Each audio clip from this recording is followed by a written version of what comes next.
নমস্কার বন্ধুরা, তোমরা সবাই কেমন আছো? আশা করছি তোমরা সবাই খুবই ভালো আছো আর সুস্থ আছো।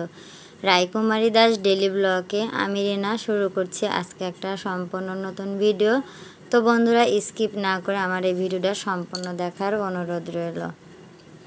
তো আজকে গত দুদিন থেকে খুবই বৃষ্টি হচ্ছিল, তো বৃষ্টিতে কোনো কাপড় চোপড়ই কাচা ধোয়া করতে পারিনি। তবে আজকে খুব রোদ উঠেছে, তো কাপড়গুলো ধুয়ে দেখো নাড়ে দিয়েছিলাম, শুকায়ও গেছে। দেখো আমি এখন ভাঁজ করছি ঘরের ভিতরে, আর তোমাদের সাথে কিছু কথা শেয়ার করার জন্যই দেখো এখানে কাপড়গুলো ভাঁজ করবো আর তোমাদের সাথে কথাগুলো বলবো।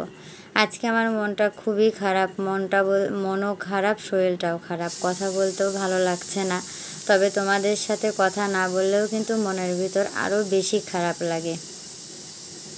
তো দেখো প্রত্যেকটা ঘরের বিছানার চাদর সব ধুয়ে দিয়েছিলাম, সেগুলো কিন্তু সব শুকায় গেছে, রোদটাও ভালো ছিল। তো মনের ভিতর কি কষ্ট হচ্ছে যে মানে বাবার বাড়ির কথা খুব মনে হচ্ছে। বাবার বাড়ি বলতে আমার একটা ভাই আর মা বাবা গ্রামে থাকে, আমি তো এখানেই থাকি। তে মা কিছুদিন আগে এসে আমাকে দেখে গেছে, কিন্তু বাবু আসতে পারেনি। বাবু বলতে আমার বাবাকে আমি বাবু বলে ডাকি। আর আমার বাবু খুবই অসুস্থ। কেমন অসুস্থ, হঠাৎ করে মানে স্ট্রোক করে, মানে এক সাইড অবশ হয়ে যায়, প্যারালাইসিসের মতো হয়ে যায়। সে পর্যন্ত ঠিকই ছিল, কিন্তু আমার বাবার মুখ থেকে কথাটাও চলে গেছে বলতে বাবু কথা বলতে পারে না। 2015 সালে আমার বাবু হঠাৎ স্ট্রোক করার পরে 10 দিন বগুড়া মেডিকেলে ভর্তি ছিল। সেখান থেকে তাকে বাড়িতে নিয়ে আসা হয়, আর ডাক্তার বলে যে সে আর কখনো কথা বলতে পারবে না, কারণ তার কথার যে নালি আছে, মানে কথা বলার যে জায়গা, আমি অতটা মানে বলতে পারবো না, তবে সেখানে রগটা তার চাপা পড়ে গেছে। যাই হোক, আমি বাবা মার একমাত্র মেয়ে, আর আমার একটা ভাই আছে, ভাইটা ছোট। বাবু যখন স্ট্রোক করে তখন আমার ভাইটা ক্লাস 8-এ পড়ে, আর তখন আমার বিয়ে হয়ে গোপালের প্রায় 3-4 বছর বয়স হবে। আমি কথা বলতেও পারছি না, এতটাই খারাপ লাগছে আর এতটাই বাবার বাড়ির কথা মনে পড়ছে। তারপরেও বলছি, তোমরা একটু ধৈর্য সহকারে আমার কথাগুলো শুনো, তাহলে দেখো ভালো লাগবে।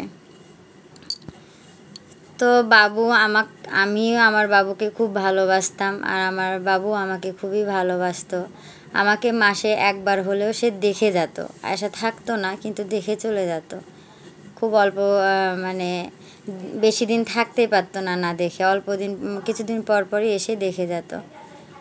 সেই বাবু আমার একদিন স্ট্রোক করে এই অবস্থা হয়ে যায়, আর আসতে পারে না। যখন আমি যাই তখন দেখি, যখন বাবু এখানে আসে আমার মার সাথে, তখন দেখতে পাই। সবচেয়ে বেশি খারাপ লাগে কখন জানো, যখন আমার চোখের সামনে আর একজনের বাবা তার মেয়েকে তার নাম ধরে ডাকে কিংবা বলে মা আয়, তখন আমার বুকের ভিতরটা খুবই মানে কষ্টে ভেঙে পড়ে। কিন্তু আমি ওটা প্রকাশ করি না, কারণ আমি যদি দুর্বল হয়ে পড়ি, আমার বাবু আরও বেশি দুর্বল হয়ে যাবে। তো নিজেকে আমি অনেক কন্ট্রোল করে রাখি, সবসময় হাসি মুখে থাকি। তো যাই হোক, এইভাবে আমার উপর অনেক দায়িত্ব এসে পড়ে। আমার ভাইটা তখন ছোট, আর সেভাবে আমাদের কিছুই নেই, কিভাবে সংসারটা চলবে। তখন আমি শুরু করি আমার বুটিক্সের কাজ। তখন আমি শুরু করি যে যেভাবে হোক আমার মার সংসারটা তো চালান লাগবে। আমার ভাইটা যতদিন বড় না হচ্ছে, আমার মাকে কে দেখবে।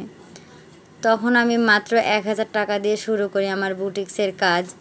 সেই কাজ তখন খুবই ভালো চলছিল। আমি দিন রাত পরিশ্রম করে মাসে প্রায় 3-4 হাজার টাকা কাজ করতাম। সেই টাকাটা আমি কিছু ক্যাশ রেখে আমি সম্পূর্ণ টাকা আমার মাকে পাঠিয়ে দিতাম। ভাইয়ের প্রাইভেট মানে যাবতীয় সব কিছু, মানে যেটুকুই পারতাম পাঠিয়ে দিতাম। কিন্তু এখানে রায়ের বাবা কোনো কথাই আমাকে বলতো না। সে বলতো তুমি যদি পারো পাঠাও, কোনো সমস্যা নেই। আর তার কথা, রায়ের বাবার তো অনেক অনেক এখানে অবদান, সে কখনো না করেনি, সে কখনো বাধা দেয়নি। যাই হোক, সব কিছু মিলেই চলছিল। ভাইটা এসএসসি পরীক্ষা দিল, ইন্টার পরীক্ষা দিল, তারপরে সে একটা ভালো জায়গার দাঁড়ায় গেছে, সে ডাক্তারি শিখে গেছে আমার দাদার কাছে থেকে।